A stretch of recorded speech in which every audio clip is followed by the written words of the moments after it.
How do you look at the need to kind of keep creating new content to feed this versus what's existing and has been around for a few years? Yeah, that's a great question. And the answer honestly is we're still learning Yeah. as it relates to the bots.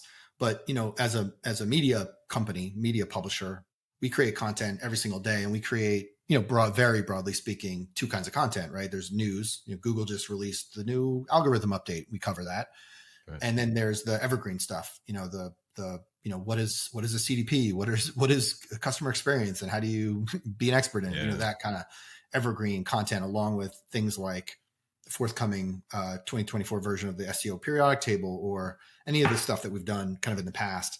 And I think that ultimately, the more that you put in, the more the bot knows, quote unquote, because it doesn't really know anything, right? Like that's Right. one of the interesting things about this is the bot doesn't really know anything. And the way that these things work is not, it's sort of counterintuitive, the way that it generates content in terms of, word prediction and that kind of thing. But what we've observed a few times is that because it's sort of pre-trained, quote unquote, I'm not using a technical term probably 100% correctly, but because we've fed all the, let's say, MarTech content into it, when you ask a question about CDP, for example, it pretty much knows what you're asking about. You don't need to say customer data platform.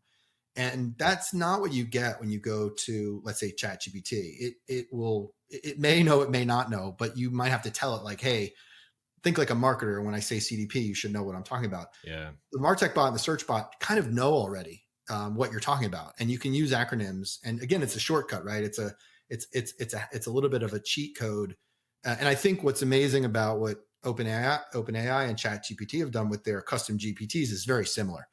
In fact, we released search bots personas about 2 weeks before they announced the GPTs. And I was like, wow, at least we're on the right track. Right. I don't know if I can compete with them in terms of capability. And that to some extent depends on, the API and what they allow you to do. But, it's again, it's all about learning, right? And for us, we just continue to put time and effort into like, what are people actually doing with it? What kinds of questions are they asking? What does that look like? And what are the trends? And what's the feedback that we get from people in using it? So I don't, to answer the question, like I don't necessarily think about timeliness versus, content versus evergreen content. It's all kind of content. It kind of goes all into this giant pot.